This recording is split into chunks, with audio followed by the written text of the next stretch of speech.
Cowardice asks the question, is it safe? Expediency asks the question, is it politic? Vanity asks the question, is it popular? But conscience asks the question, is it right? And there comes a time when one must take a position that is neither safe, nor politic, nor popular, but he must do it because conscience tells him it is right.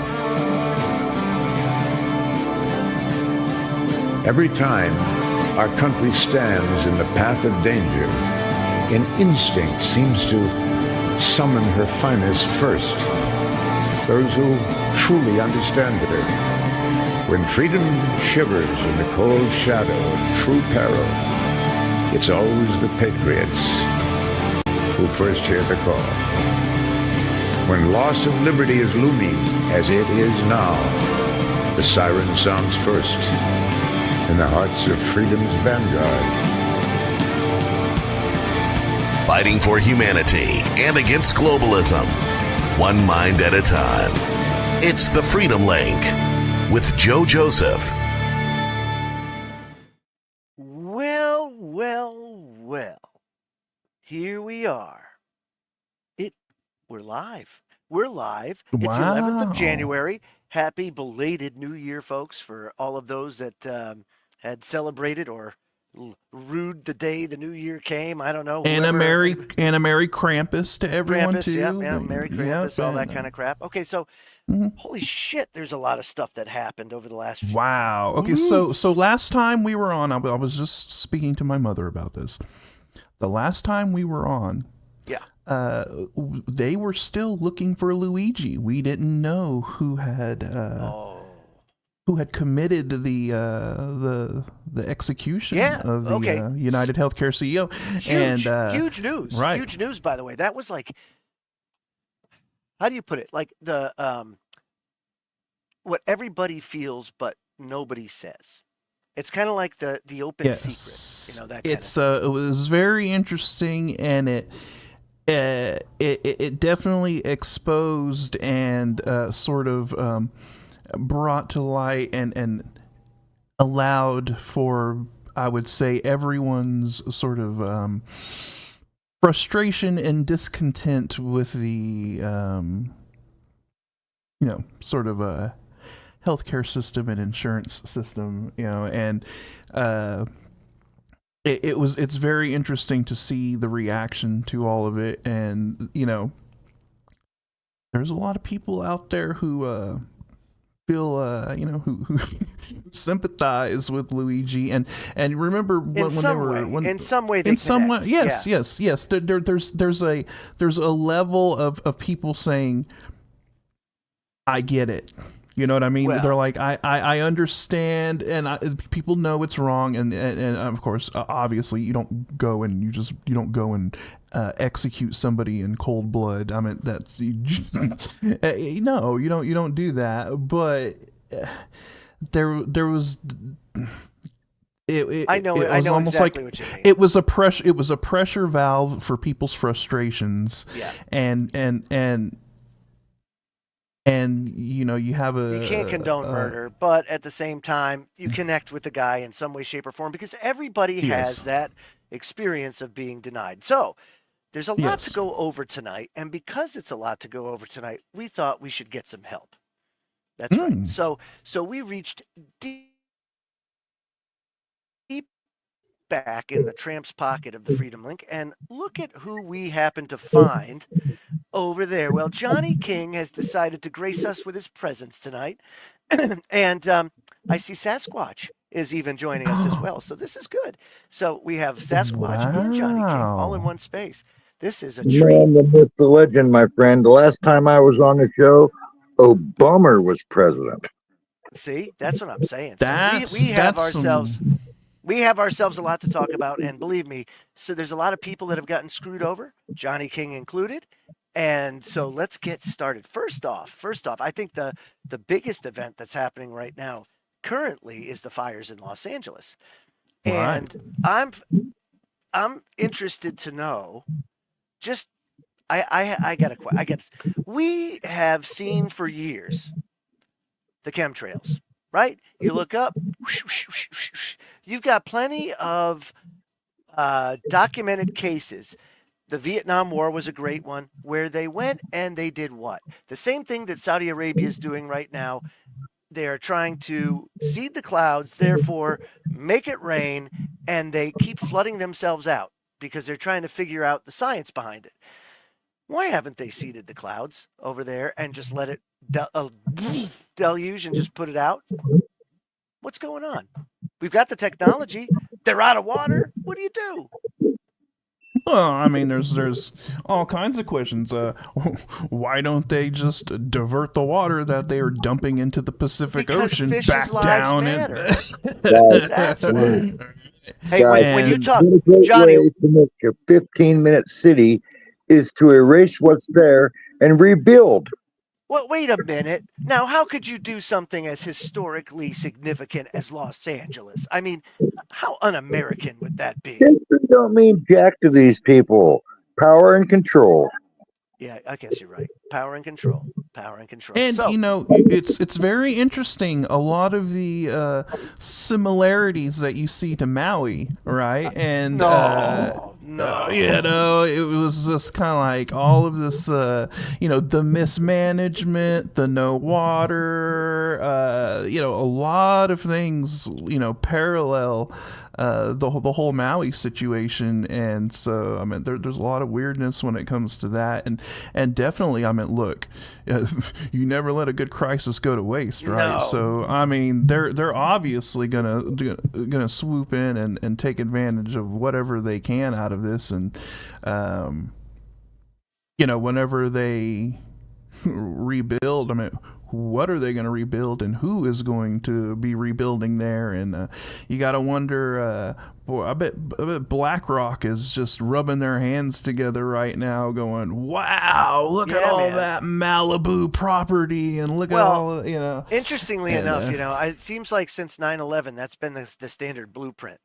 Is oh well, let's see. We need to redo the way this property is. You know, gosh, here we've got these two towers. They're white elephants. They've got this asbestos. The IT the infrastructure's old. It all needs to be upgraded, and all these cost more than the building's worth. Oh, what am I gonna do?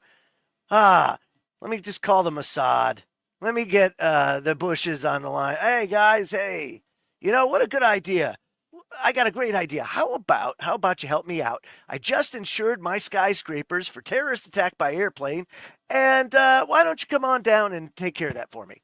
And sure enough, they do. And now he's got a brand new, nice, big, fat tower over there. Okay, all nice. Wrap it with a bow. So now you go over to Los Angeles, right? We've diverted the funds, whether intentionally or not, to other woke programs and everything else, and the forests aren't being maintained.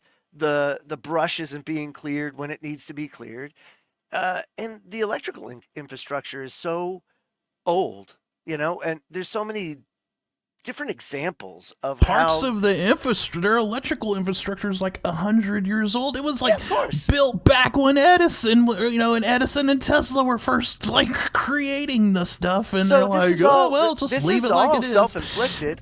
This is all self-inflicted. So you know, people are saying, well, it was done on purpose. Somebody did this. They lit it on purpose. Well, maybe there was. Maybe there was an arsonist, or Right. maybe just maybe they said, well, you know, we know the risks involved of not cleaning up the forests and not maintaining all the brush and things like that. Plus, we understand the risks of not upgrading our infrastructure to protect it Right. against things like EMPs or you know any sort of failure that would cause a heightened risk for fires. But we're willing to take that risk because, well, we'll never let a crisis go to waste, and we'll And then always rebuild better. and they knew that those winds were coming, that they were going to have a severe, you know, unprecedented historical Santa Ana wind event with Yep. like gusts of over 100 miles an hour, and that's going to cause damage. And it an event like that is going to create a fire. Something is going to break. Something is going to catch on fire, and there is going to be an emergency response, and something is going to have to be done. And when your mayor decides to completely ignore those warnings and go off and fly off to Africa and all, it just shows like it would be like knowing that a hurricane is about to slam into into yo, your my God, city. my team's got it. My team's got it. Right. It's all good, right, Johnny? Her team's got it.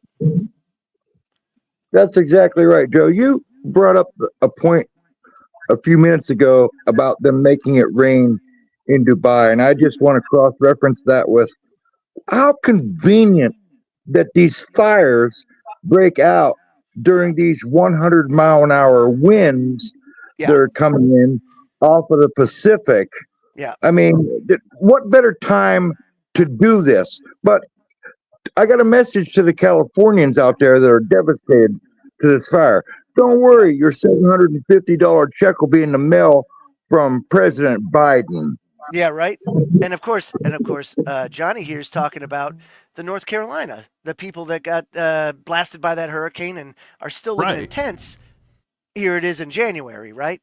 So, Exactly. and Yeah, that's another thing I will, you see we really got this federal response and federal funding and everyone swooping in, when you still, have people in North Carolina yeah, and all of that ravaged area from Hurricane Helene that were pretty much abandoned and forgotten about.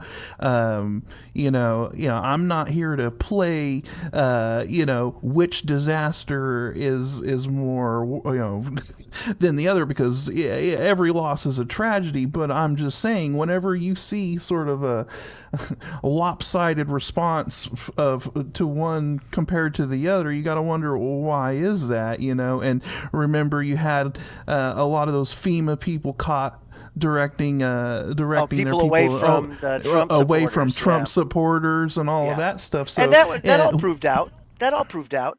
Here's the interesting yeah, thing, right? It obviously it shows it's a breakdown in intelligence. That's the only way I could say. And I don't mean like intelligence, oh yeah, like warfare intelligence. I mean like, no, yeah, hello, the incompetence wow, wow. of California's leadership is I'm blown away. staggering. It's I'm staggering. absolutely blown away at how dysfunctional it's been. And here's the problem. If it's happened now, not once, it's happened twice. It's happened twice. So lessons weren't learned from Maui, which, by the way, has very similar weather characteristics to San Diego and Los Angeles, which Right. you get high winds from time to time, whether it be, seasonal hurricanes or typhoons or whatever, or this kind of high wind that comes in. Oh, hey, but the glass is half full, everybody. Our windmills made an exceptional amount of power. And I mean, I know, Johnny, you are a windmill connoisseur. So I know how much you love windmills. Could you imagine those windmills and what kind of power they were making when it's 100-mile-an-hour winds? Hey, Los Angeles is burning down, but boy, the wind's coming off that. Woo! Oh, absolutely. Those windmills were burning down, making all kinds of power. Joe, how many times does it have to be coincidence to get you to think, well, maybe this isn't a coincidence? How many times does this go from incompetence That's a bad word to here. negligence? This is negligence. Well, yeah, We talked a moment ago about what happened in North Carolina. There are people now, their vouchers have ran out. They've been kicked out of their hotels and motels that are out on the right. street in one of the biggest winter storms so far this winter season. But they put all their money into the undocumented, I'll be politically correct here for once, undocumented people that have come in here. They're more important than us. So let me help you out here for a second, okay? Immigration is a very important thing in the world of geopolitics these days. And unfortunately, because of the deliberate dumbing down of generations, the people that are making these decisions now really don't. They do what they're told. They're good. They're good soldiers. But really, it's a very, very small group of people up at the top that kind of really make things happen and thought that, well, wouldn't it be a grand idea to just open up our borders and bring all these people in? Because, if we take a look at China, whose population is collapsing, and Russia, whose population is collapsing, basically your entire first world, they're saying, well, no one would go for it anyway, so we're just going to cram as many in as we possibly can. Social safety net, budgets be damned, and then we'll deal with the problem when the dust settles, okay? Because Trump's going to come in. We know he's going to shut the border. That's fine, but we got 10 million people in, and by God, they're going to have kids, and we're going to outlast these other people, or that's what we want them to think. When in reality, that's not what's really happening. What they're doing is they need to collapse the United States. The United States is it. Whether or not it's doing the right thing or it's not doing the right thing, it's still the world's last best hope for ever trying to turn anything around. And now you've got a President Trump who comes in and his hands are tied right off the get-go because he's already up against the debt ceiling, can't raise that anymore. And if he does, he's got a hell of a fight on his hands. And you've got record high energy costs, dealing with multiple crises, and a totally and completely dysfunctional government. I mean, they left a mess and on purpose. And if you can't tell by the amount of sabotage that's going on in the last days, this is crazy. Biden he's literally like running around wrecking the place before he almost like a tantrum. It's like it's like when a tenant gets evicted from their apartment and they just kick holes in the wall and just trash the place before they leave. Yeah, right? Basically just having a temper tantrum. So here's the issue that you have, right? There's a lot of issues. You've just created an unbelievable amount of pain for the bottom 90% of the population. If you think about it, the bottom 90% of the population is suffering now more than it has probably since the mid-70s during the energy crisis. However, I would argue that they were much better off because healthcare didn't cost as much as it did. Energy didn't cost as much as it did, even with the energy crisis. You had a much lower cost of living, a much higher standard of living. That what we're facing today is basically the makings, Johnny King, of a great reset, perhaps? Absolutely, and that's what this is all leading to. Joe, I think they should shut it all down. And excuse me, when Trump comes into office and they need to pass a budget, he should tell them, hell no, shut it all down, don't pay Congress, don't pay Senate, send in the Department of Government of Efficiency and wipe them all out. I mean, come on. When you're paying $250,000 to give freaking monkeys cocaine so they can see if they have better sex, something's wrong. Where's my cocaine? I'd like to have better sex. And I didn't know that they were making porn videos in the government. I didn't think that was authorized. That's kind of like, well, it's insulting if you think about it. But even more so, it shows the annual largesse, if you will, of the dysfunctionality, the waste, the fraud, the abuse. It's been going on for generations. And they've artificially propped up the economy by printing a ton of money, which is why inflation bit us in the ass, and which is why it's biting us in the ass again. If you take a look at the numbers, if you trust the numbers, they are showing that inflation's picking up again. Why? Because Biden went and spent about 75% of the money, or appropriated it, before Trump even got office in January. So within 3 months or 4 months, he'll have spent almost 2/3 to 3/4 of what was appropriated. And that's insane. So what do? Well, one of the things that Trump just asked for was, yeah, we're going to need to raise the debt ceiling. We can't do that, and that's a problem. Joe, they have no choice. What's on the books right now is $36 trillion on the deficit. And that's just what's on the books.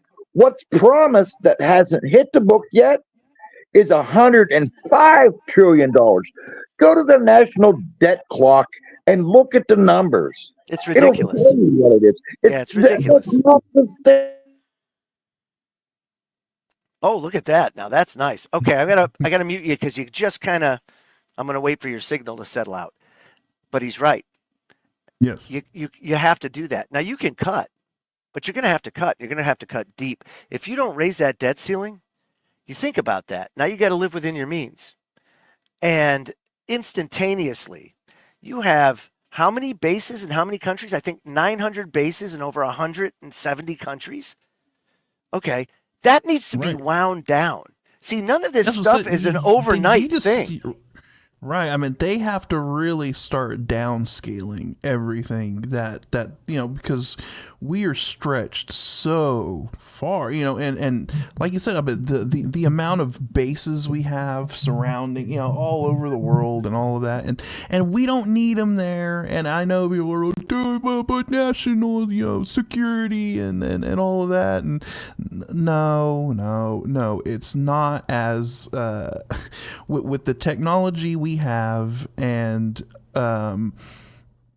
the capabilities we have. We do not need to have that much manpower stretched across the globe and all of these bases all over the place. We need to start winding that down and streamlining our forces, right? Isn't that the whole point, is to be as efficient and as streamlined as possible, if you're for a military and all of that, but I don't know, what do I know? I'm Scott, that's going to be awfully hard to do since the current administration has spent the last 4 years telling boys that they can cut off their penis and wear a dress and effeminate men and indoctrinate the DEI, which is spelled wrong. I think it should be spelled DIE because we're dying as a country, and putting these people into our military. Hey, I'm so glad you brought that up. Hold on. Boot camp, if they can't handle it, they hold up their little card and they go to their safe space. Well, Zuckerberg himself has now come out and said himself that most companies need much more masculine energy. Now, for somebody like Zuckerberg to say that, it's got to make you scratch your head, because now Zuckerberg's been doing a 180 because here's a guy, right? Yeah, here's a guy that has been basically in the pocket of the U.S. government and has openly admitted it, to the point where he says, "Man, they're bullying us. If we have something on there that they don't like, well, they yell and they scream and they kick and they spit until we take it down." And well, now the real truth is, now we see that Musk just totally freaking hit us upside the head with a nail bat with his community guidelines and his community comments, that we have no choice but to do that, because he's growing like crazy, regardless of what the mainstream media tells you or anything else. X is the place to be, whether you like it or not. And the things that he's doing is moving it in the right direction, whether you like it or not. Elon completely destroyed the whole fact checker thing, right? Because obviously these fact checkers were not unbiased, and they were obviously political and taking down posts and quote unquote fact checking posts that they deemed politically inconvenient for their side. And once Elon introduced the whole concept of community notes and where it's pretty much crowdsourced and open sourced fact checking, where you're not having these ministry of truth, right? Arbiters of truth, what do they call, authoritative sources, being the ones to be the final say on what is truth and what's not. That's so Orwellian, and everybody saw it for what it is. And now that whole paradigm has been destroyed. Elon changed that, and Zuckerberg realizes, well, crap, this is the new way that people are actually really fact checking, right? Because community notes and that's real fact checking, because if you're wrong, you're going to get called out for it, and I got to bring this up. This is, well, okay. So you see that, right? Okay. And he's absolutely right in that eventually we're going to migrate to that. We have a society now where we are migrating to a technocracy or whatever, right? So with that, one of the things that I talked about in 2016 when I put out that documentary called Obsolete with Aaron and Melissa Dykes was, right, what do you do when human labor and money become obsolete? What do you do? You've got to have a migration plan, because it's coming, whether you like it or not. You could say what you want about Musk, but one of the things that and he look, if doesn't, it's not Musk, it's going to be someone else. It's going to be someone else. So Right. I mean, yeah, it doesn't matter, yeah, you can not like the guy and whatever, but We have to that's the breach that direction. That is the direction we're question. headed, Okay, so regardless. Yeah. this is how it goes. You can either do it in a way that benefits society, that benefits everyone, or you can do it in such a way that it benefits no one, and it ends up causing destruction. It ends up causing pain, depopulation, whatever the hell you want to call it. You've got to do it right. And the only way to do it, in my humble opinion, is getting the smartest people together and trying to figure out how you do it. Because you could do it in such a way that, oh, well, now whenever you get hungry, food's available. Whenever you need clothes are available. We have the technology now. Hell, like a replicator or whatever. It's getting to that point. And if Sam Altman is correct and he has AGI this year, holy shit. I mean, that's a game changer. And if we're not doing it, guess who else is going to? Guess who else? China, China's going to do it. Russia, anybody. And yeah, so yeah, I mean, that's you might not like it, but it's just a hard reality that people have to accept. Unfortunately, Johnny King, go ahead. I'm just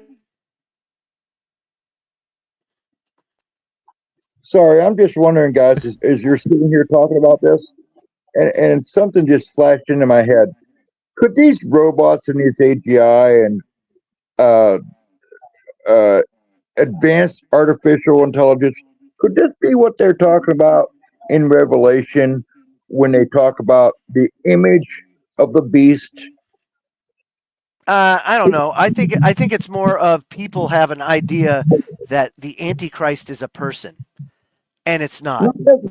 Hold on one second. It's not a person. It's a power.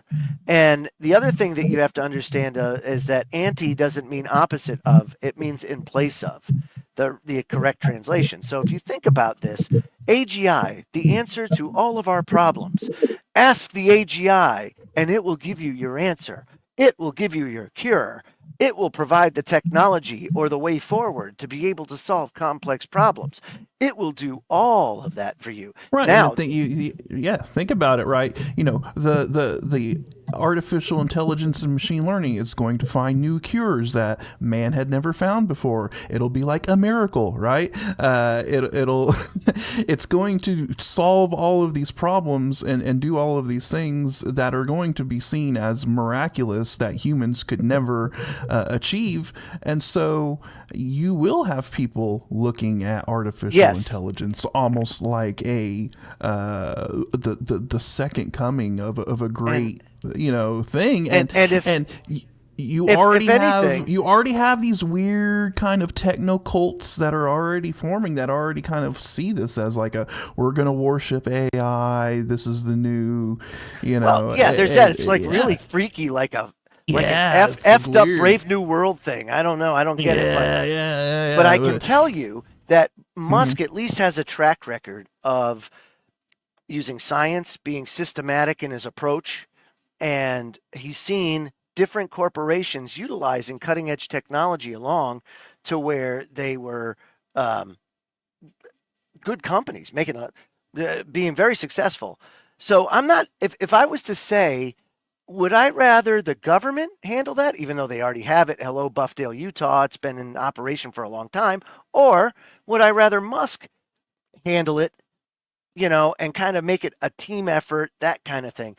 I don't know, but I can tell you that would you rather have? I trust Musk over the government. No, look at the track records. Right. Just look at it's like a resume, right, dudes? That's the way it is. What other choice do you have? I don't know. That's the problem. You could always have Bill Gates, right? No, we don't want Bill Gates. Johnny wants Bill Gates. Johnny loves Bill Gates. Oh, my Lord and Savior, Bill Gates. Give me the vaccine. Yep. Now, I will tell you that they're gonna make a lot of promises over this technology. And like I say, if it's done right, perfect. The problem is there's also a track record out there of people that don't want humanity to be freed, that want to keep us under their thumbs, and are doing everything they can to do so. Think about this just for a second. And we have an issue now where housing's unaffordable. Do you think that was done on purpose? I think it was done on purpose. I think it was most certainly done on purpose. Cause a crisis, right? Now, I don't know how in the grand scheme of things, like the Bilderbergs and all that, I don't know how much Musk is involved in that, if at all. But I can tell you that he's not driven by those same forces, although he may have other plans that may not be ours, like going to Mars and colonizing it and crap like that, when, we could probably put those resources to better use at the moment. Everybody has their own goals and agendas. Everybody does. Things yep. Yeah, so, I mean... It's not always a conspiracy on the surface, or people going into it like that. It's just kind of like, I'm going to take care of this. And when the opportunity presents itself. And that's kind of what he does. He's a problem solver, and whatever, I could tell you this, though. I don't know one billionaire that got $1 billion by being Mr. Nice Guy. That much I will say. Right. That's the thing. That's a cutthroat business, and you've got to be cutthroat in order to get where you're at. And the other thing too, out of all the billionaires out there, he's the only one presenting solutions to these problems. Like for example, Boxable. Boxable is the prefabbed houses that go up in a day. That, if you take a look, they're actually pretty cool.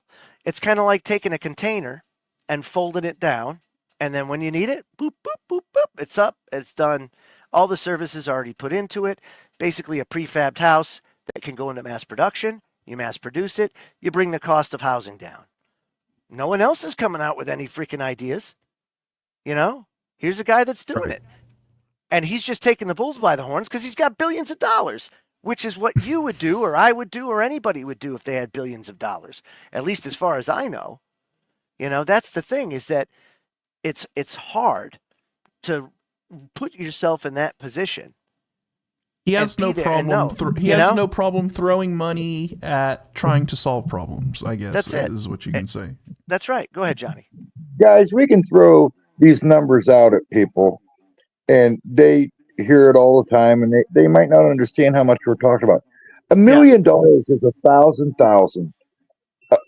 $1 billion is 1,000 million. $1 trillion is 1,000 billion.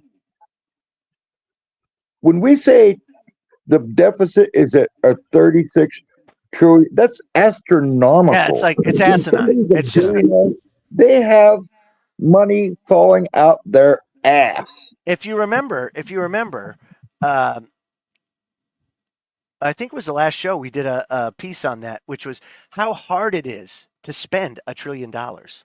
Like Right. it's insanely difficult, unless of course you again have such a huge footprint all over the world and are trying to control it all. But we're broke, and unless we do something different and change our course, we're in big trouble. I think we're already in big trouble. I think we've jumped off the cliff and we're pulling our parachute cord and we're hoping it works and the ground's coming fast. So uh, there's going to be a lot of pain. It's almost akin, I think, to Argentina in a way. There you got Malay that comes in. I was just about to say it's going to take Decades an Argentina level complete intervention. restructuring intervention, and yeah, if that's a painful, you have to rip the Band-Aid off and it's not good and get it over with. But it's going to hurt in the short term. But you got to do it. You have Let's to put it in do perspective. Put it in perspective. I don't think Americans understand what that means. No, they don't. Because we've been so outside of that for so long. We've been living in a debt-fueled economy for decades upon decades. So they've kicked the can down the road for so long that people forgot. Like actually, but I mean, the level of squalor, the level of squalor, the level of dysfunctionality, the how far society can degrade, if not collapse, when that amount of pressure is put on people, when their livelihoods are threatened to the point where they may not have shelter. Oh, and by the way, because of city codes and all that stuff, you can't live in a shelter or a mini home or a camper or an 8-foot box. You can't do that. Well, where do you go? What choices do you have? And it's like Kennedy said, when you make peaceful protest impossible, you make violent revolution inevitable.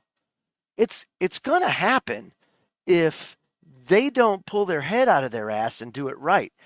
Problem is you got to have Congress play ball.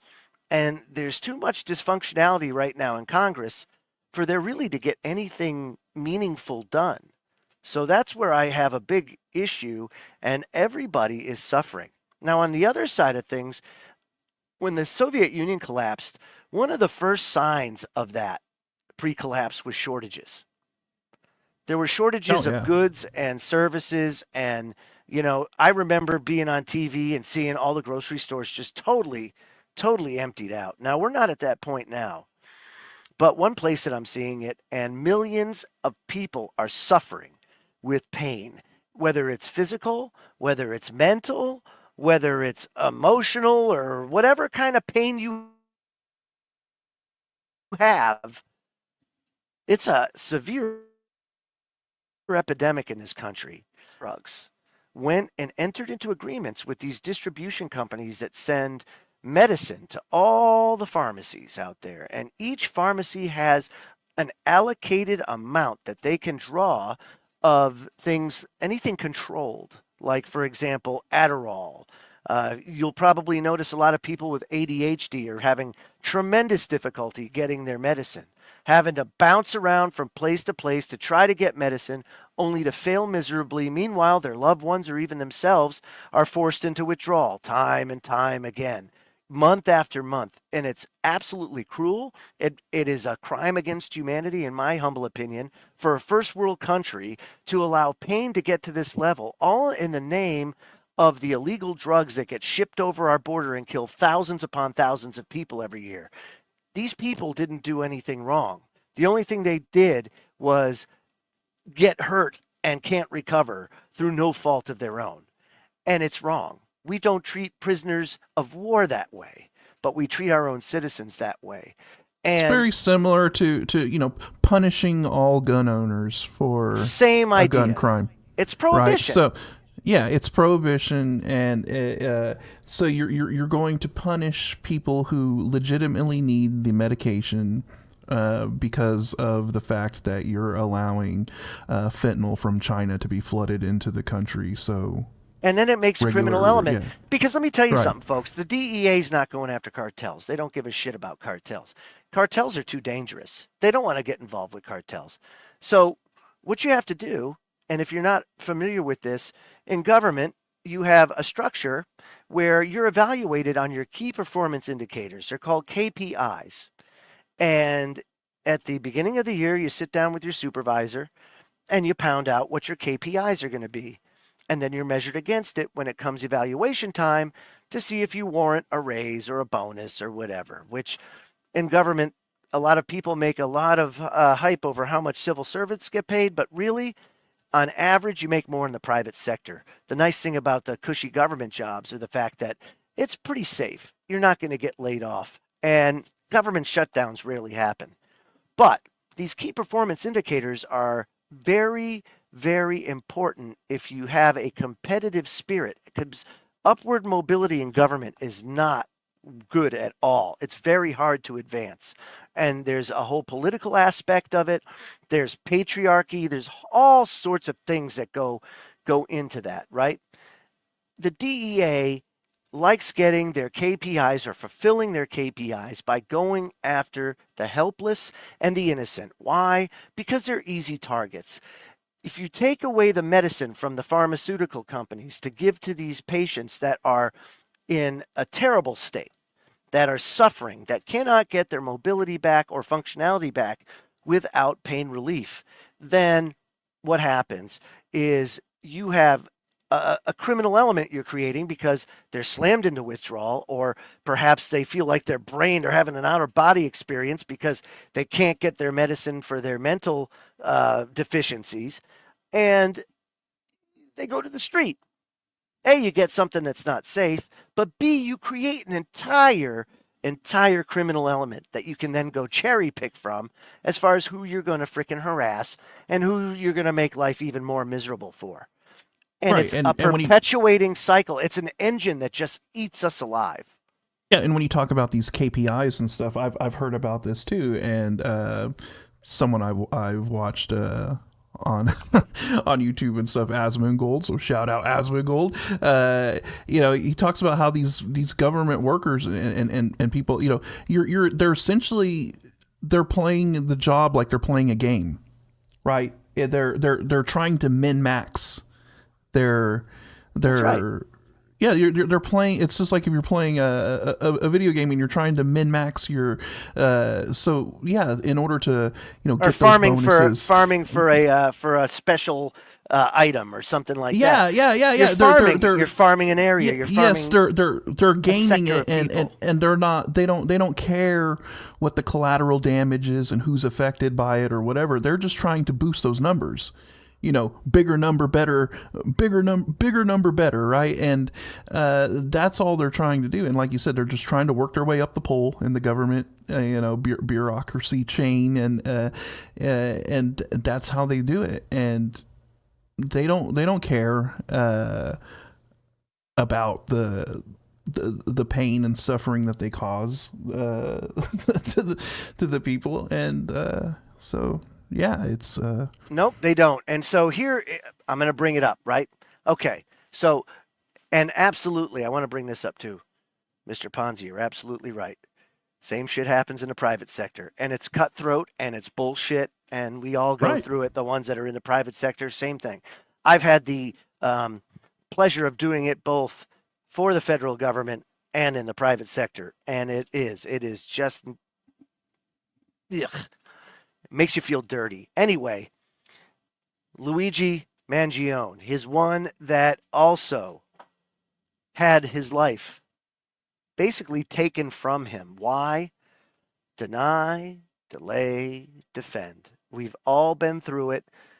You pay an unbelievable amount of money to these insurance companies for your insurance premiums, only to be shot down when your doctor, who evaluates you, who knows you better than any insurance evaluator out there, he gets a letter back, you get a letter back that says, yeah, so Billy Madison, the guy that just graduated from East Cupcake University, yeah, he says that that's not medically necessary, and you should try this medicine, and this medicine first before you do that because it's like it's cheaper.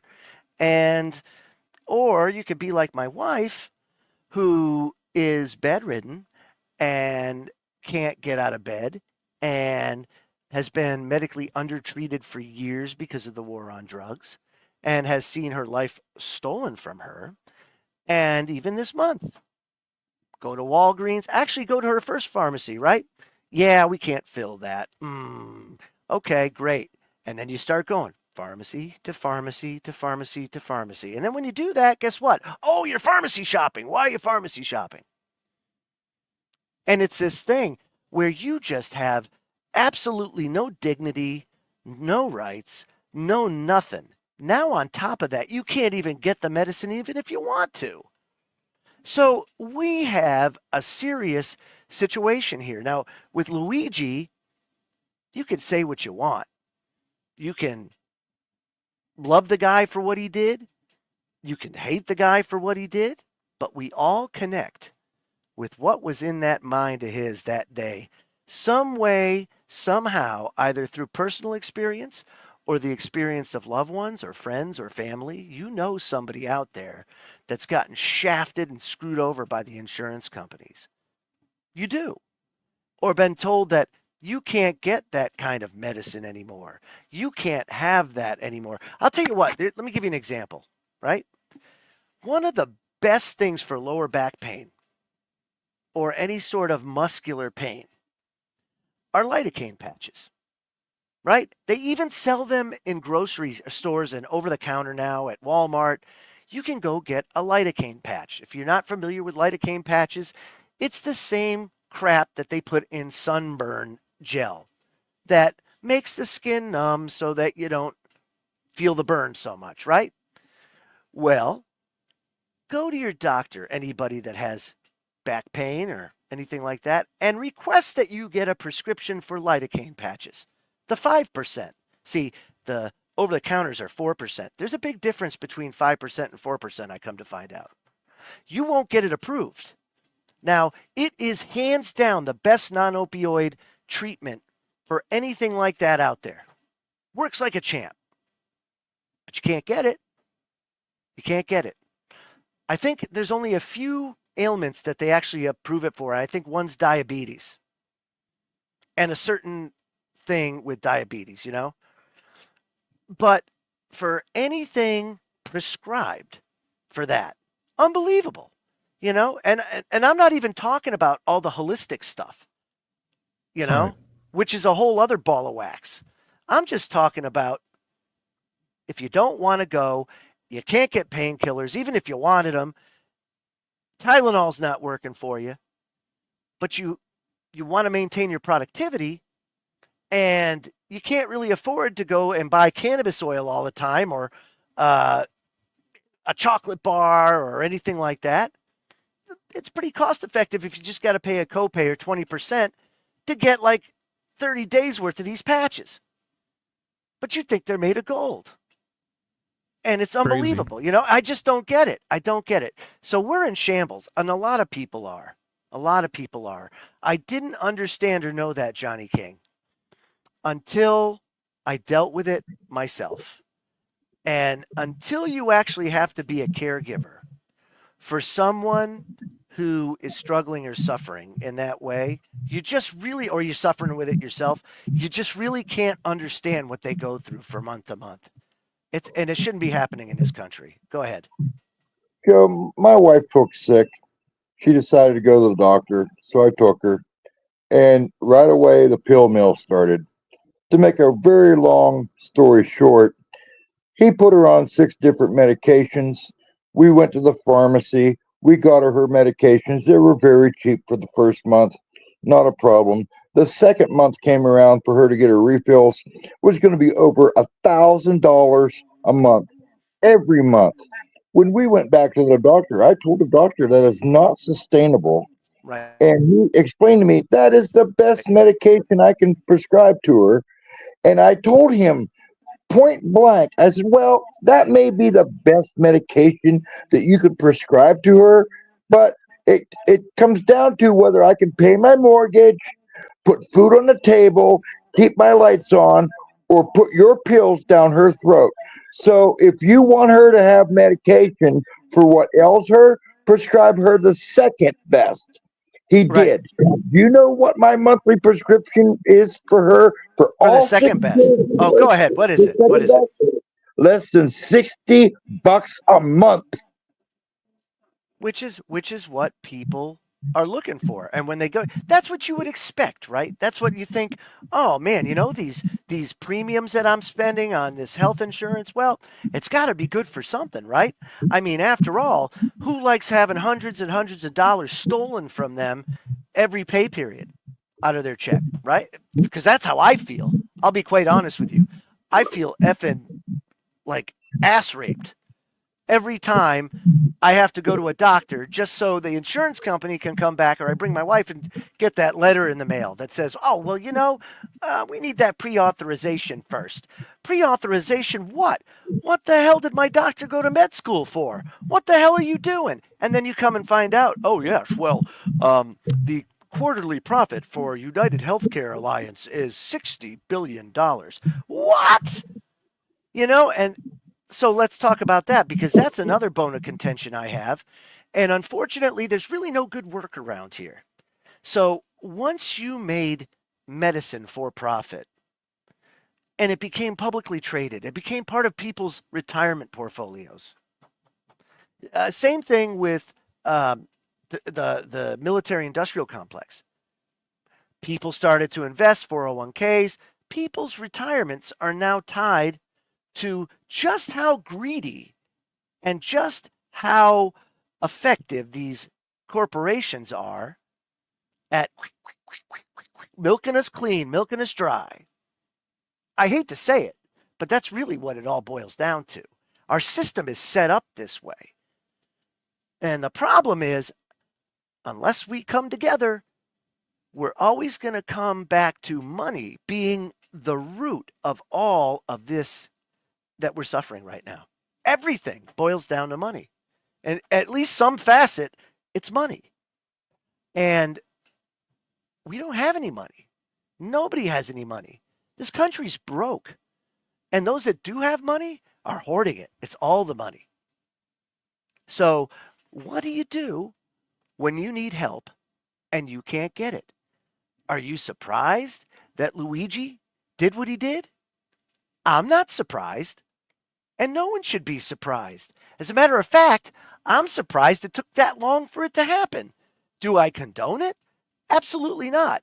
But one thing I will tell you is that there are a lot more people out there that have been affected by the same things and situations that he suffered, that are out there Right. just. I mean, Luigi is just a manifestation of everyone's frustration. That's it. And it boiled over, and this is what happened. No different than the gent that blew up the Tesla in front of the Trump Hotel.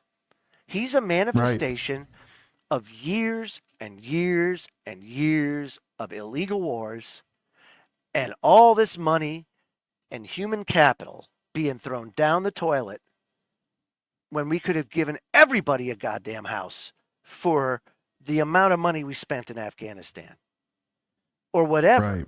You know what I mean? It's unbelievable. It's unbelievable. We are a country with so many resources and unbelievable potential.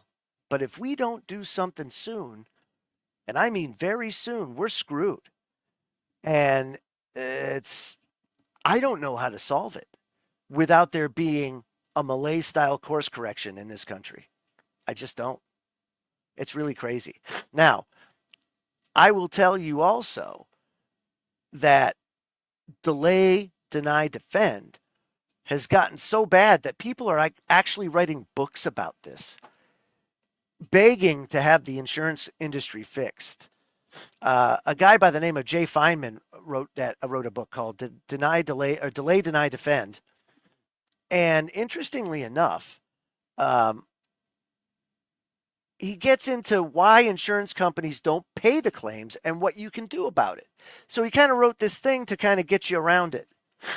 And it says, the unsettling echo of the book's title struck him once he kind of looked at it. And he says, that killing and the torrent of online outrage that followed put Americans' unhappiness with health insurers at the forefront of the national conversation. Many responded by mourning Thompson, but by blaming United Healthcare and other insurers for failing to pay for essential medical treatments. And then gleeful online trolls, he says, even celebrated the alleged killer as a heroic vigilante, which, again, I can understand it. I may not agree with it, but I understand it. He says, I think a few people should be surprised by this ghoulish reaction. The killing revealed the resentment and even rage many Americans feel towards health insurance companies. And while the focus has been on health insurance, these frustrations extend across the broader insurance landscape. So it's not just that. What have these fires shown us? The absolute frustration that people feel because government regulators came in, and they dictated what insurance companies can charge, probably well-intentioned, but they pulled back, and now a lot of people couldn't renew their policy this year. So those people who had their houses burned down lost everything. How are they going to be? Here's a question. I'm going to pose it to you guys. Even though we're broke, should the government bail out the homeowners and the businesses? What do you think?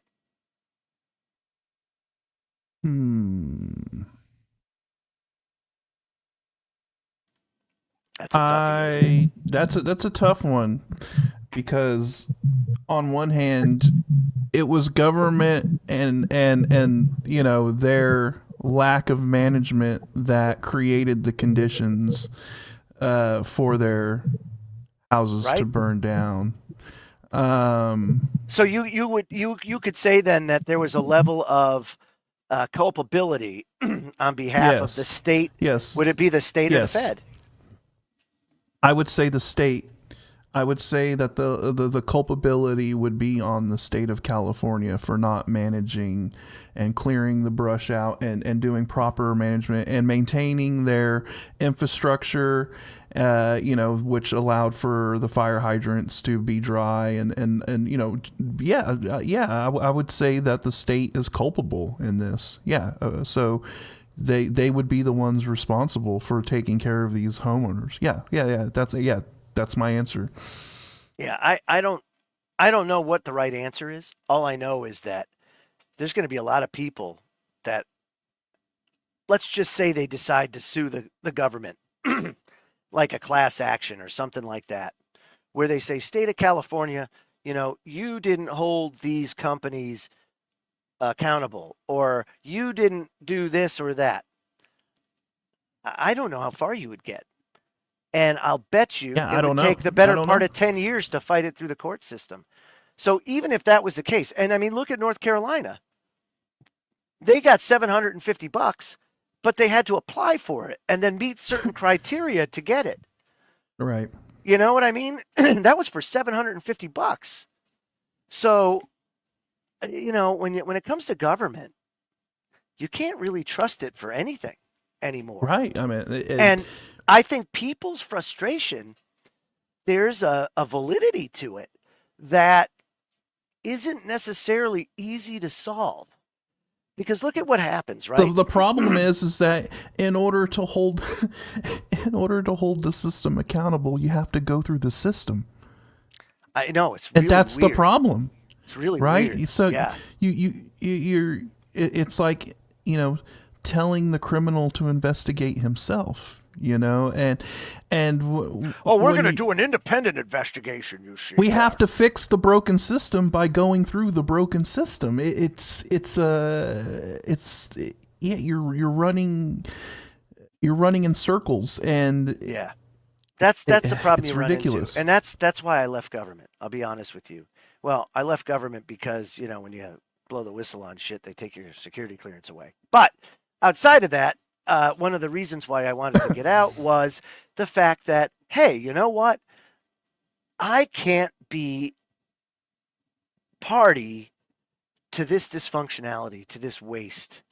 I can't put my support behind these illegal wars and the things that are going on. And this is what happens when you have the slow rise of a bureaucratic, just Goliath. It just Leviathan. eats itself alive. It eats itself from the inside out. Right, and it just ends up rotting from the inside out and becoming this bloated beast of ridiculousness. And you have these unelected bureaucrats that think that they're above the law and that they have all this authority when they don't. And you see it, and it happens in all of these governments that just blow up and get out of it. You see it in it doesn't matter if it's a capitalist government or if it's a communist government or whatever. I mean, you've seen it in Soviet Russia, the bloated bureaucracy that just the weight of it all collapsed on itself in the very end. Karen Bass, the mayor of Los Angeles, right? She gets off the plane. She goes to the news conference. She's so unprepared, right? Right. Because she's not connected to this. She doesn't care. No, she just wanted her name on the plaque on the desk. That's the only thing she was interested in. She's not a problem solver. She's none of that, dude. She's just a freaking automaton doing what she's told when she's told to do it. A cog in the wheel of the system. That's all it is. And then you get a nice little mansion for doing your job, right? That's what you get. You get to live and not worry about that part. You're of your life. a nice little commissar, and you get to. But she comes back and she's reading from these cards, dude, and literally she's doing the Biden thing, where it's like, okay, and if you want more information, please check out the website at URL. Right? Yeah, she can't even read a teleprompter or no, because correctly. You can't say calfire.com or .gov or whatever it is. That's the ineptitude. If there was, you got to be observant at this stuff when they talk and all that, because it shows their ineptitude. It shows that all of you listening out there tonight are infinitely more smart than these control freak bureaucrats. The ones that the strings are pulled, the puppets, if you will. You are infinitely more smart and capable of solving the problems that affect us. But you want to know why we're all listening and doing this and not in those places? A, because we're not part of that club. And B, because those with honor tend to shy and stay away from the pit of vipers. That's Mordor on the Potomac, or LA City Hall, or anywhere where these frickin' control freaks, they are. We tend to go and say, shit, man, I wish I could get my hands on an Atlas missile silo so I could go ahead and live there and disappear. Don't want to be part of this. Don't want to be part of the destruction. We got plenty of those here in Kansas, Joe. If you're looking for some property, we got some silos here in Kansas. Yeah. I just watched something on YouTube on that, by the way. So there's a survival company out there that actually does. They redo them. They redo these missile silos and they turn them into shelters. Dude, they are freaking badass. I mean, they are nice. But you better have a million bones. Right. I would say I would love to have the money to buy one. I would never have to worry about an F5 tornado ever again in Kansas. So, but it's crazy. And from, I don't know, I'm gonna have to look into this, but from what I've heard, our mayor of LA has quite the communist revolutionary past from the 1970s. And, say it ain't so. Like I said, I'm gonna have to look into this. Okay, so I'm glad you brought that up. So because we're seeing what we're seeing right now, I thought, and all the pain that people are feeling, right? Doge is going to try to recommend certain things. Trump is going to go in and he's going to get blocked and he's going to get filibustered and a whole heap of things. He's not going to be able to get what he thinks he's going to get done. We all know that story and how it's going to play out. It's going to be a hell of a fight. And it's all meant to be that way. So I want to take a moment and just go through history right now, like I do from time to time, about what the control freaks of the past have said about this very day and what the plan is. And let's just see how far we've gotten. You know, everybody knows what they see and they know. So I'm going to pull it up now and we're going to go through some of these quotes. And I think you're going to come to find out that this has been the plan all along. So let's take a look and see what we can see here. And this is a history of the New World Order. It's done by, they call it Michael Journal. Now, Michael Journal is basically a sect of Catholic patriots that are out there kind of pushing for the real truth to come in. And what they want is they're the ones that are trying right now to start a conversation. They started 20 years ago. What do we do when this monetary system no longer benefits the whole? We got to start having that conversation, right? That's what they've said. And you say what you want about Catholicism or religion or anything else, but I can tell you, folks, don't go into any conversation with anybody with that kind of divisive mindset going into it. Oh, you're a Catholic, you're a Democrat. No. We're human beings and we can talk and we can debate and we can do so in a civilized manner like we used to be able to. These guys put together one of the best timelines I have ever seen. And I want to bring up this one in particular because this one really, really is central to where we are now. So Mayor Amschel Rothschild wants to start his little clan called the Illuminati, his little cabal, if you will. And he goes after Adam Weishaupt, who was the professor of canon law in Bavaria at the University of Ingolstadt. And he's basically tasked with, okay, we need to make a charter for this new club that we have called the Illuminati. We want to put together basically what is our goals? What are we kind of shooting for here? So Adam Weishaupt comes up with the 7 goals of the Illuminati.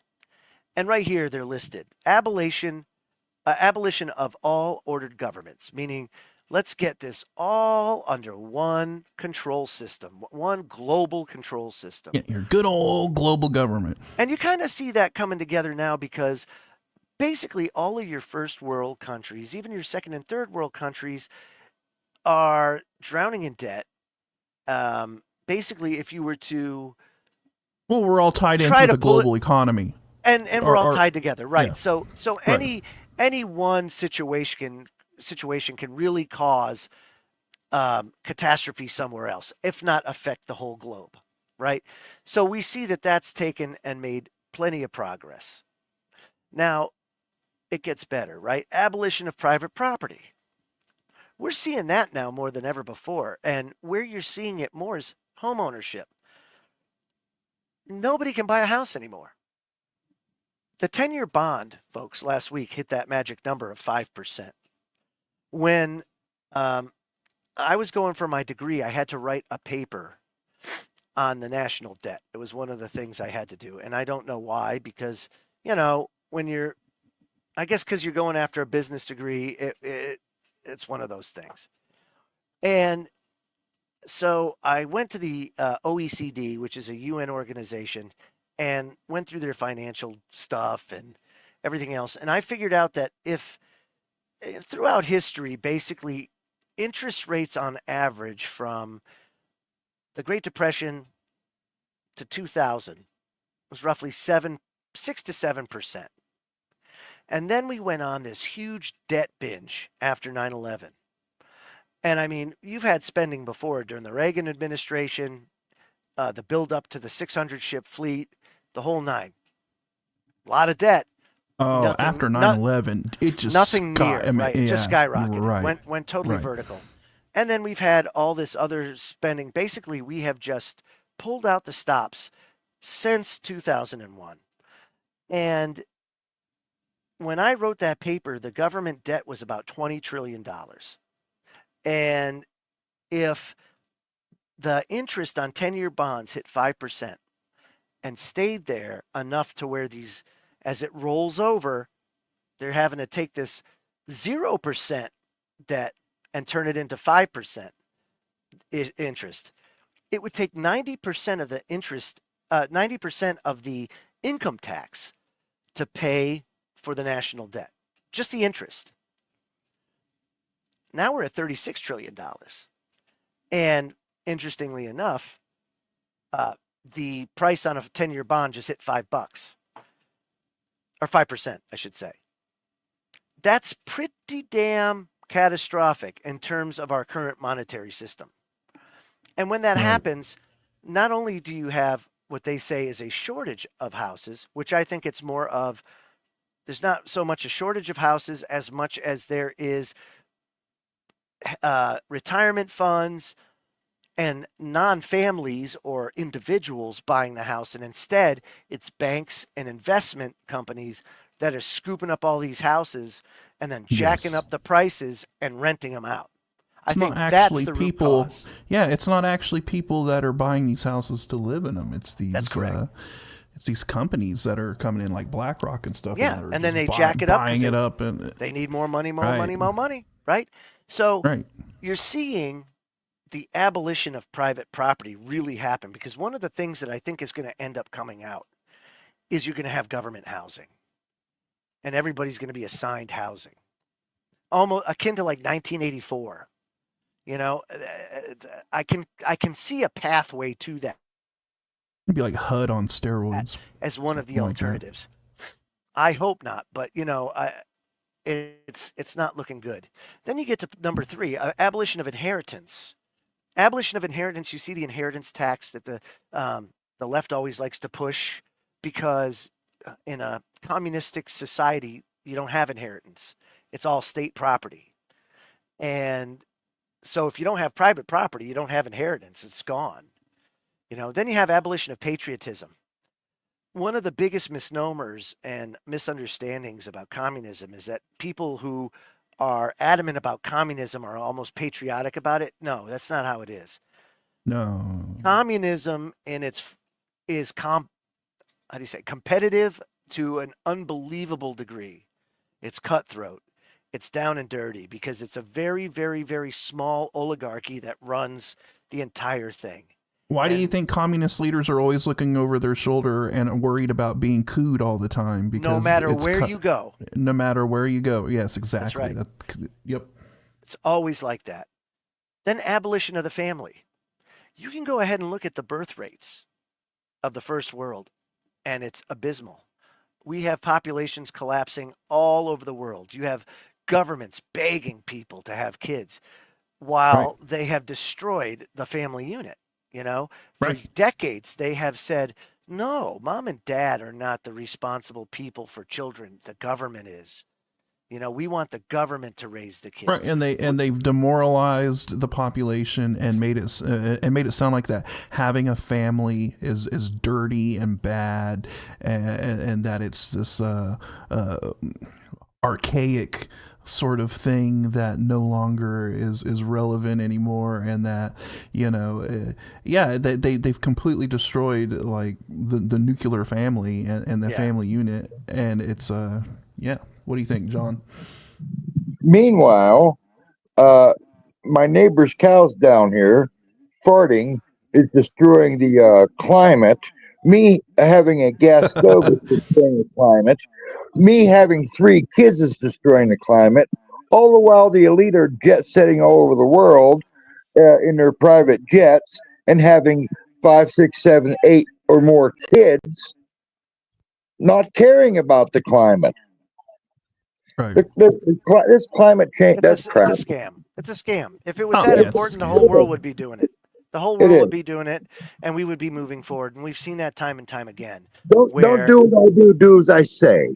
Right. Right. And finally, you know, you have the abolition of religion and the creation of a world government, which you see that happening too. You have, and I am by no means a fan of organized religion. But I will tell you that being spiritual and having a moral compass is really important as you move on in the world. You don't necessarily have to subscribe to organized religion, but you Well, got to have your head screwed on to a point where you have a value system. Well, they know that they have no power over the Almighty, right? That's so they want to convince people that there is no Almighty and that the Almighty is them. They want people to worship the government as if the government is God, and you know, the worshiping the government becomes the new religion. And you've actually seen this manifested with all of this, you know, really, really crazy, radical sort of kind of like that real radical left wing ideology where they refuse to listen to any sort of reason. You can't have a dialogue with somebody, and they will not change their position no matter how much evidence you present to them, and no matter what you say. And you know who else acts just like that? Religious fundamentalists. Absolutely. You cannot rationalize and convince a religious fundamentalist to change their view on anything. And it's the same way with these you know I'm just gonna call them fundamentalists on the left. You're never gonna convince them that you know there's only two genders, a male and a female. They will die on that hill, and they will fight that with fundamental fervor. And so, no, I see no difference between them and a radical religious fundamentalist group. And they act the same way. You know, they're just replacing one form of fundamentalism with another form of fundamentalism, and then trying to claim, well, we're not fundamentalists, right? And that's right. Yeah. So it's crazy, man. And so, like, let's take this fire for example as a great example of the Hegelian dialectic. Okay, 9/11, a great example of the Hegelian dialectic. So George W.F. Hegel in 1821, he formulated that exact thing, the process by which Illuminati objectives are achieved. See, according to the Hegelian dialectic, it says thesis plus antithesis equals synthesis. In other words, first you foment a crisis. Well, you know, let's not clean up the forests. Let's not clean up the brush. Let's not take or lower the risk of wildfires. Let's defund the fire departments. Let's make sure that reservoir gets serviced the way it's supposed to. Just keep jacking up the liability on all of this, right? On all the insurance, right? Okay, and then there's an enormous public outcry that something has to be done about the problem. So you offer a solution that brings about the changes you really wanted all along, but which people would have been unwilling to accept initially. Right? So smart cities. A lot of people don't like the ideas of smart cities, of being tracked the way they are, and all of their no privacy. Remember, Kev Baker used to talk about Glasgow all the time, and how there's at least like 45 cameras on you at any given time. Been that way for a long time. It's a smart city. Glasgow was like the first prototype smart city. I think they were the first ones to adopt it. So they're like real deep in it now, I'm assuming. There's videos all over the internet to just show how extreme a smart city can get. If you take a look at the plans for Neom over in Saudi Arabia, it's incredibly invasive. Basically, every part of your life is managed by artificial intelligence. And a lot of people don't like going along with that. But say you have a fire. Say you have a fire that destroys everything in one of the largest cities in America.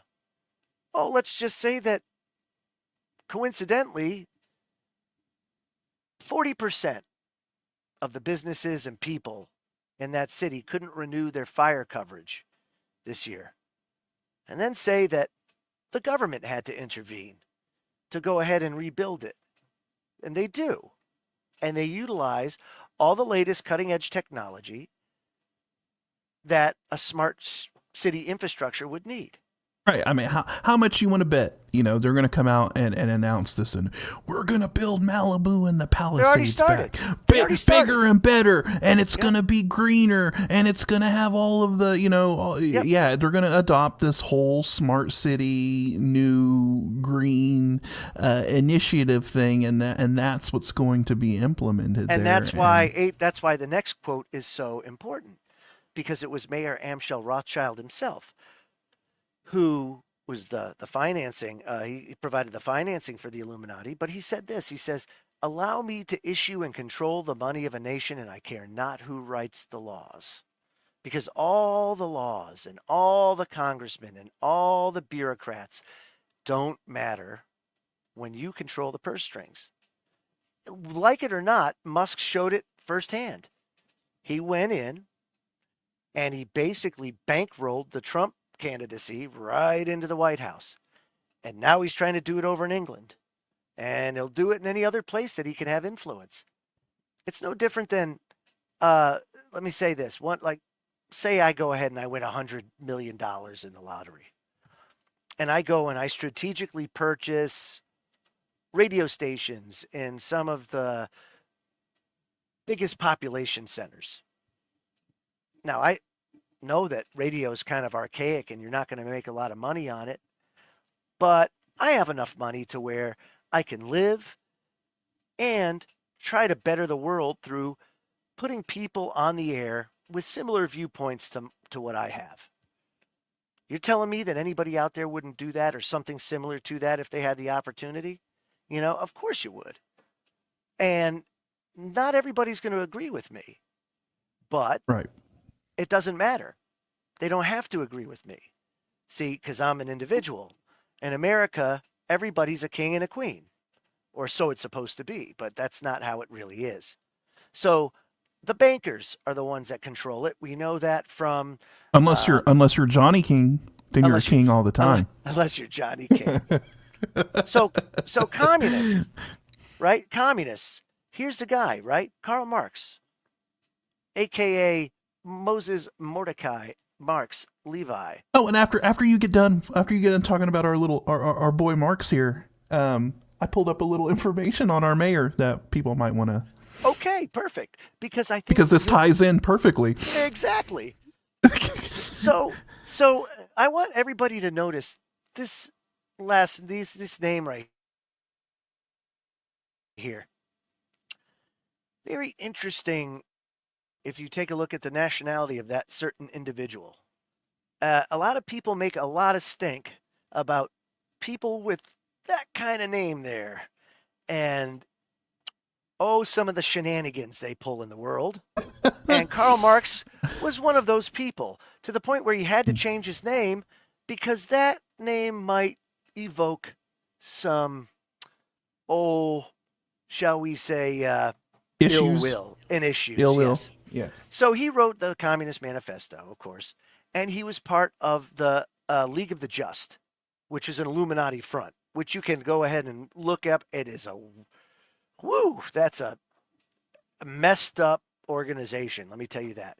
But he not only advocated economic and political changes, it says, he advocates moral and spiritual changes. He believes the family should be abolished and that all children should be raised by a central authority. He expresses his attitude towards God by saying, quote, "We must war against all prevailing ideas of religion, of the state, of country, of patriotism. The idea of God is the keynote of a perverted civilization. It must be destroyed." Allah, the government is your God.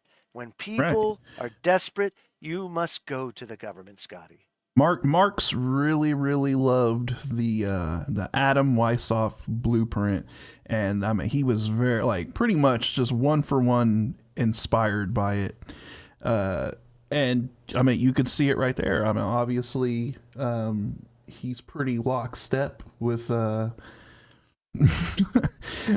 with the goals of the Bavarian Illuminati.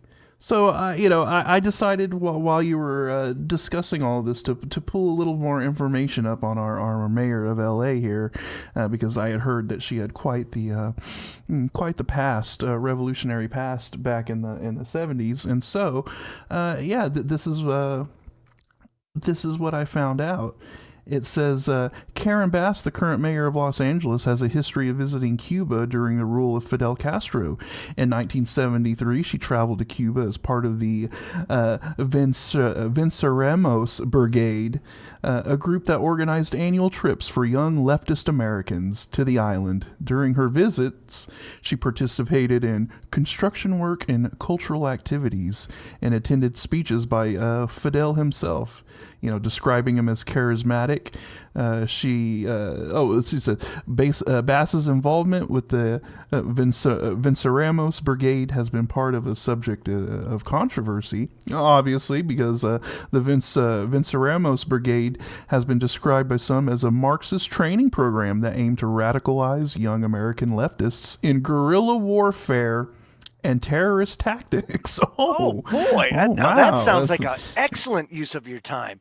I mean, According to a Los Angeles police investigator who infiltrated the group, members had to be confirmed as Marxists and Leninists before advancing higher in the ranks.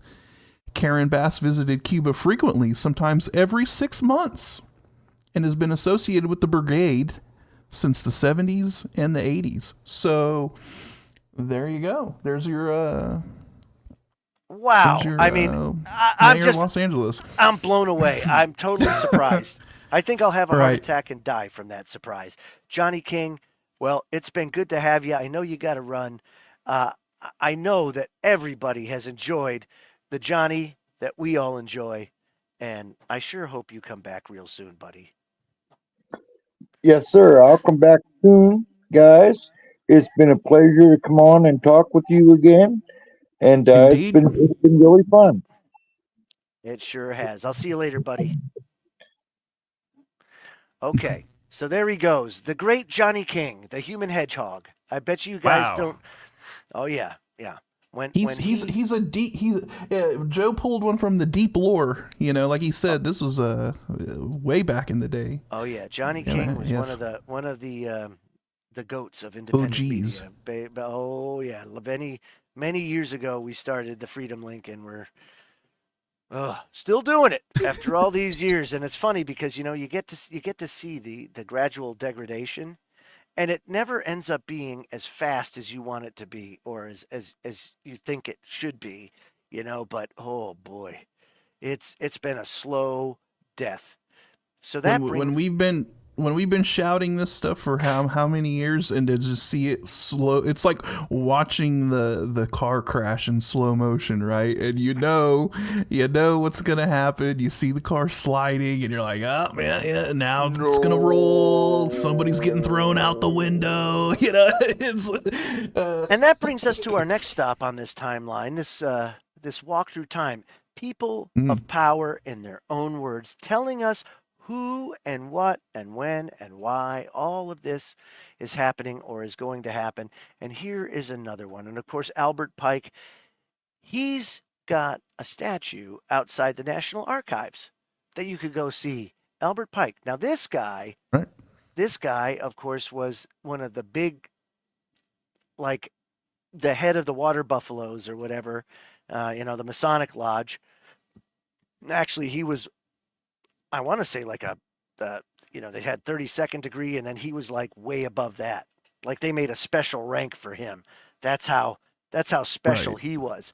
So he issues instructions on July 14th, 1889 to the 23 Supreme Councils of the world on July 14th, 1889. He reveals who the true object of Masonic worship really is. And he says, to you, sovereign grand instructor generals, we say this, that you may repeat it to all the brethren of the 32nd, 31st, and 30th degrees, those that don't get the cheap drinks at the bar, The Masonic religion should be by all of us initiates of the high degrees, not the low guys, right?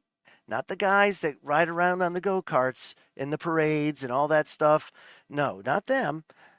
These are the high guys, the control freaks, that the Masonic religion should be, by all of us initiates of high degrees, maintained in the purity of the Luciferian doctrine. Because that's really what it's all about. Nice. Right? Right. And then even Cecil Rhodes, Now here's a guy a very interesting fella. Okay, control freak. But boy, oh boy, he was like a truther control freak. It was like it's a weird dynamic where he's got the evil control freak side, but then he's got a relationship with like the Chitauri and all these other things. And well, it's because a lot of the it's the same. It's the same sort of where they know that there's like esoteric power, right? And yeah, right. And right, and so they and want ley to lines try, and things like that. Yeah, and so they know that there's like power in a lot of the stuff that like the Eastern religions talk about, Right. and things like that. It's the reason why like Hitler sent out the special units to go and find artifacts and things like that. They get into like those weird esoteric things, and so yeah. So he, being the Prime Minister of South Africa, and of course that being a British colony, he's able to exploit and control the gold and the diamond wealth in South Africa, and he works to bring all the habitable portions of the world under the domination of the ruling elite. So he's using the resources to be able to do that. And he creates the Rhodes Scholarship to basically do what J.P. Morgan did in the United States right around the same time. So Rhodes is doing that on a more global scale, trying to take people in that are basically what he considers talented enough, smart enough, and willing to do the dirty work, and then being placed strategically in different areas. Trying to build. He's trying to build his Avengers team of global sort of people that'll do his bidding in high places. So he does that. At the same time, J.P. Morgan is doing the exact same thing over in the United States, where he's buying up or teaching all of these people in school, paying for their scholarships, and then putting them into the media. And then he's strategically buying the newspapers and the media entities that feed the stories to the newspapers, to the local you got to get ones. your people into the positions of power where they're effective in being able to, That's sway right. the. There's been a lot of people that compare what Musk is doing to what J.P. Morgan was doing at that time. In a way, it kind of is. I mean, from a strategy standpoint, it is. Right. I mean, but what are the goals? Or the goal, the goals, are they different? Are what are the intentions behind it? Because so we can study that though, right? And we can say that okay. So if we look at the behavior of J.P. Morgan, he was looking to control the information stream. Okay. You could make the same argument about that with X. However, X lets the community police itself.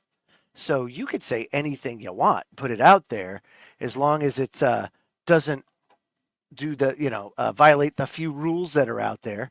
But in the long run, you can basically say what you want, it being a public square, and then people will call you on the carpet if you're mistaken, or maybe there's a different version of things or whatever. But it makes it more of an honest type of format. J.P. Morgan wasn't trying to do that. Right. So it's a question of, is this Elon using his influence and money and power, is it for benevolent purposes or is it for malevolent purposes, right? And that's the question, right? And we know that J.P. Morgan obviously was malevolent because it was plus we have history now, right? And history and all of that, and because look, I mean, all throughout history there have been examples of benevolent rulers and benevolent, they still held the status of a king or whatever, but they actually cared about their people and whatnot. It's not like every single person of power and influence is a bad person. Unfortunately more times than not they are, because in those levels of leadership and power, you have a higher percentage of psychopaths that manage to work their way up in that. If you will, though, George Washington.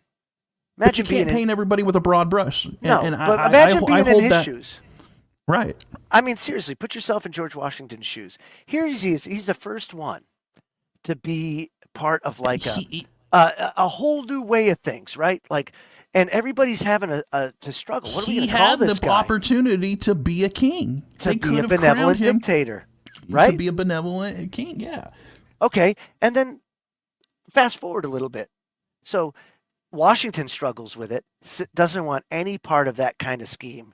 Basically says, look, guys, I'm just trying to get us set on the right road, and then I'm out of here. I'm getting too old for this shit. So he does 8 years, he's out. There's no limits at that time and how many terms a president could have, or do. He's, 2 terms. I've had it, man. I'm done. Time to pass the torch. Now, fast forward. McCormick-Dickstein Committee, early 1930s. You have the Money Trust, the DuPonts, the Rockefellers, the Rothschilds, all of these banking families, the Guggenheims, the Fords, the endowments. And they go and they say, I don't like what this guy FDR is doing. He's supposed to be one of us. He comes from a prominent banking family. What the hell is this guy doing? Now he wants to pack the Supreme Court to get this communist shit through.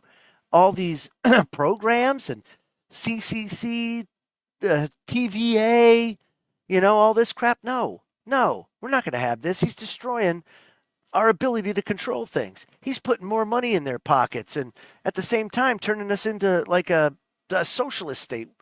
No, we can't have that. So they go and they ask Smedley Butler, the most decorated general in Marine Corps history, winner of 2 Medals of Honor, and also the de facto leader of the bonus army after World War I, when the vets marched on Washington to demand their bonus early because of how much they were suffering and got told to pack sand, and then MacArthur goes in and lights their shelters on fire and opens fire with tanks and everything else. It was a travesty, but the whole idea was to install a benevolent dictator that could connect with the people but be controlled. And they thought Smedley Butler was that guy. Ends up being he's not that guy. Ends up being, I'm pissed off at you MFers for sending me over to China to protect Standard Oil. And look, I'm gonna have a hot take here. Some people might disagree with me or whatever. Go ahead. But I'll go ahead and throw another example out as a benevolent leader. After the 1980s, I would say Gaddafi was a benevolent leader of Libya. He pretty much just focused. Dangerous territory there, buddy. Yeah. Yeah, I know. I'm said it's going to be a hot take, but I will say that I believe that Gaddafi actually cared about the people of his country, right? He cared about the Libyans. He built up infrastructure. He was actually working on trying to establish an entirely new currency for the entire continent of Africa. Can't have right? that. Right. And he had like big plans, and let me just ask everyone a question. Is Libya better off now than it was under Gaddafi? I guess that's some homework. That's some homework for the people that watch this podcast. Yeah. Just go and look at the state of Libya right now compared to what it was like when. And that's by no means saying that Gaddafi was a perfect dude. No. Especially he was doing some crazy stuff. Yeah, he was effed up. Notice I said after the 80s because he had this sort of change. Yeah, he did. Like a come to Jesus moment. Yeah, so let me make this clear to everyone. Look, Reagan put a missile through his window in the 80s. He had he wasn't at home, luckily I guess for Gaddafi, but a laser guided missile flew through his window and blew his stuff up. And then after that he sort of had oh crap, let me reassess my entire kind of situation and thought process on things. And he sort of had I guess you could say spiritual reawakening or whatever, a complete change in the way he operated. And so I want to make that clear. After the 80s, Gaddafi became this kind of benevolent leader, and but even he just focused on his people. In the 70s and all, he had his framework there. The problem was he was young. Right. He was young. Right. Okay. And he had the hormones and everything going. He was juiced up. So, and look, and regardless what Hillary pulled in Libya was an absolute travesty. Yeah. And the way proportions. it was ridiculous. So, that's crazy. Yep. So, there's my hot take of the show. So they can happen. they can happen, and they do exist. However, it's very rare. You get what you get. Very rare. A lot of people are looking at Trump as that kind of person. Benevolent. And quite frankly, I mean, one could make the case or the argument for it. As a matter of fact, I think it was a guy, Adam Kokesh. So when he ran for president, and I think it was a few cycles ago, his whole intent was to just get in there long enough to disband or do away with the corporation of the United States and then just walk away. And then, okay, guys, let's pick up the pieces after that. I'm not sure it would just be that easy because there's too much really at stake and not enough brain power, I don't think, left to be able to figure out what to do if that happened. And the other thing, too, you have to understand is that people would have to respect you and respect the fact that you just did that. They don't have to. They could just say, who cares? You did that. See ya, next. And you're done. And we're back to business as usual.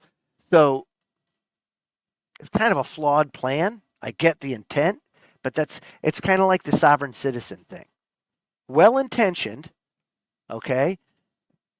Definitely and probably right as far as the law is concerned, but unfortunately you lack the army that it takes to gain the respect to not carry a license or have a license plate on your car. You will get arrested, and they will violate you. Look, they're it's true what they say. There's power in numbers, and if you don't have the numbers, that's right, you're not going to have the power. You better have something to back you up. That's all I'm saying. Right. There's you can scream and shout into the wind all you want about, and I'm totally there with them. I mean, I love it. Yes, exactly. It's great. Love it too. I would love to see it. I'm all about it, but you have to be pragmatic and rational enough to realize that it's not going to work, though. It just doesn't work. It just doesn't work that way. Until you have at least, like, I don't know, what would you say? Like Musk's money and Musk's satellite network and I'm Musk's about, infrastructure. Like, what percentage of the population would have to get on board and go, you know what, we're all going to become sovereign citizens, and we're going to go with the sovereign citizen thing, and then at what point do you think it becomes a tip? So you can do it, and it's a good thought exercise. And do you think in our lifetime we're going to see basically the dissolution of the United States and a breakup into more regional powers or whatever, like the states become sovereign? I think we've slowly been seeing that take place. I think we've been on this track for a while, and I think that's eventually what's going to have to happen. I think that's probably how things will eventually play out, is that once because we can't sustain this, right? This is a completely unsustainable, and Trump's whatever, they're going to try their best to keep the boat afloat as long as possible. I just thought of something. I just finish your thought, but I just thought of something. This is but they're I mean, if you were to see, look. Think about this. I'm gonna look. Right now, there's a lot of things running through my head that are like paralleling the comparison to the way the Soviet Union collapsed, right? So in that regard, think about this for a second. The Soviet Union wasn't sitting on, I want to say something like $68 trillion in retirement funds. Yeah, I know. Yeah. And Trump's up against a wall, right? Let's just say the debt ceiling doesn't increase. Do you think people would trust him if he said, look, guys, Congress isn't playing ball and I need your help. So what if I give you treasuries and you make 3%, 4%, 5%, whatever it is, but I'm going to take your money if you're below a certain age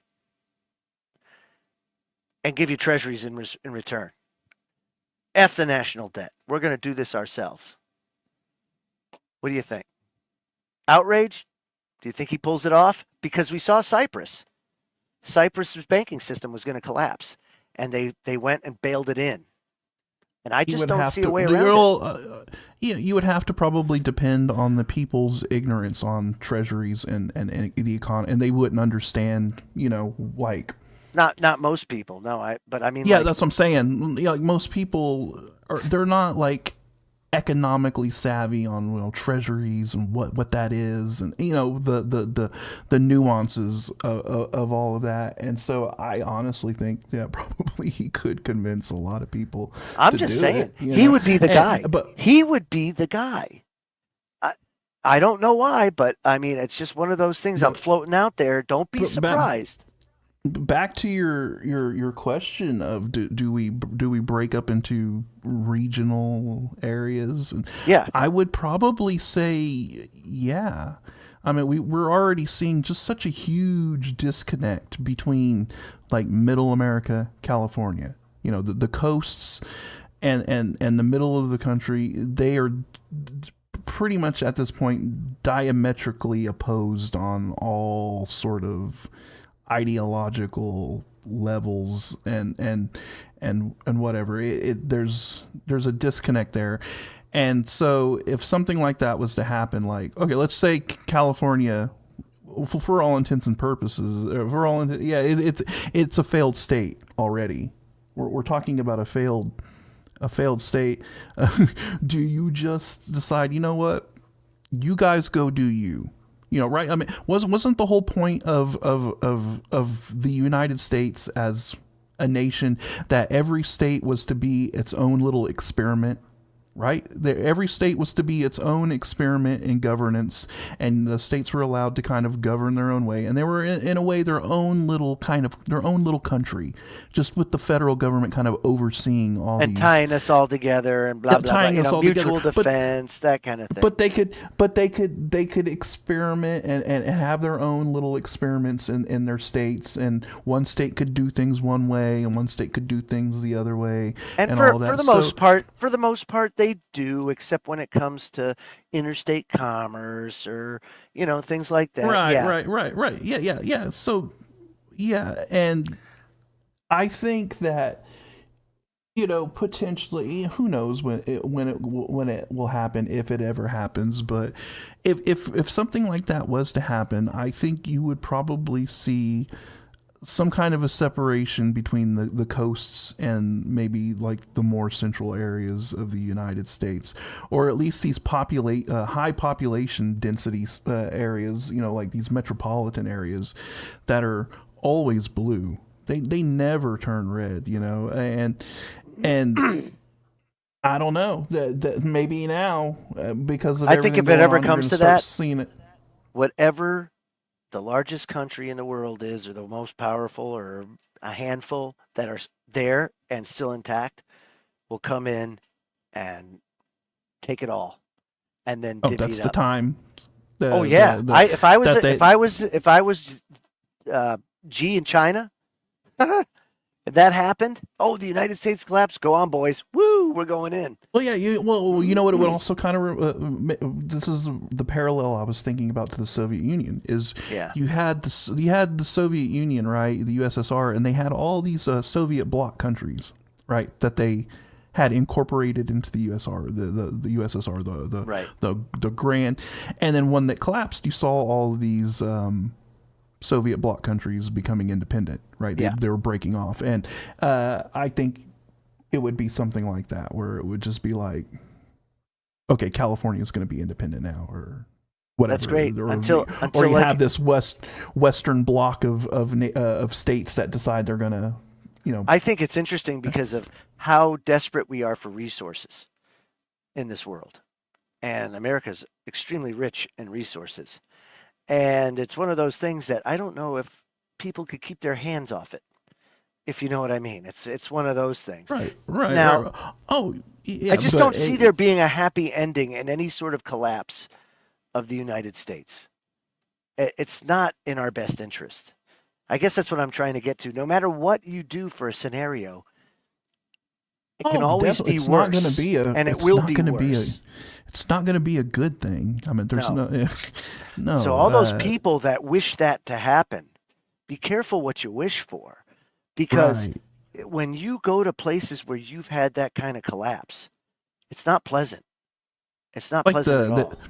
It's like the idiots that are out there like, let's just kick off this civil war and blah, blah, blah. It's like, no, you don't want to kick that off. And you don't want to wish. And let me tell you this too. So when I was in government communications, right, we also had to do like a lot of emergency planning for big cities and things like that. If that were ever to occur, the very first thing the government does, or the ruling government does, is they seal off the population centers. They lay siege to them. Yeah. Because that's 80% of your population. And they isolate you. You can't go in or out. Nothing goes in or out. And everybody kills each other until who you have left are willing slaves. People seem to forget that, you know what, siege warfare is not something that is relegated to the medieval times. Siege warfare is something that is very effective, and it is used today. And like Joe said, yes, 80% of your population is in these metropolitan centers. And once you surround those metropolitan centers and you lay siege to it, it's over, man. It's game over. Game over. Yeah, that people start to eat each other, all sorts of crap, until finally, they go in, and whoever's left, they're controlled. It's done.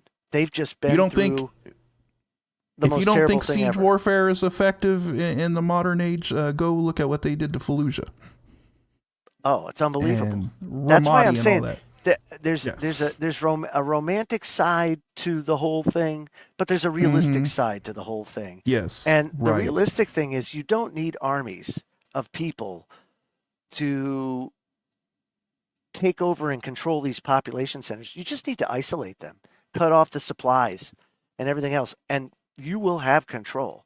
And you don't need a lot of people to do it. So those that think that it's impossible, it's not. As a matter of fact, there are plans for that in the event that something like that goes down. It's called continuity of government. Yes, and people out there who there's people out there who think that they can take on the system without realizing how much they actually depend on the system. Right? It's a conflict of very conflicting. Yes, very conflicting because once you start going down that road, and then the system decides, okay, you're not part of the system anymore, then it's going to be very, very, very hard to so Trump's operate. He's got a mess. There's no doubt about it, and it'll be interesting to see how it goes. And it'll be interesting to see how this LA thing pans out. It'll be interesting to see how Luigi pans out. There's so much going on. Oh, and I think tomorrow, the New Glenn rocket launches tomorrow. So we'll see if Bezos's rocket makes it into orbit. That's the big boy, right? Isn't that the New Glenn? His big rocket? Yeah. So it'll be interesting to see. But we're out of time, folks. Thank you for tuning in tonight, and all those watching on YouTube and everything else. Have a great week, and we'll see you all soon. Have a good night, everybody. Adios.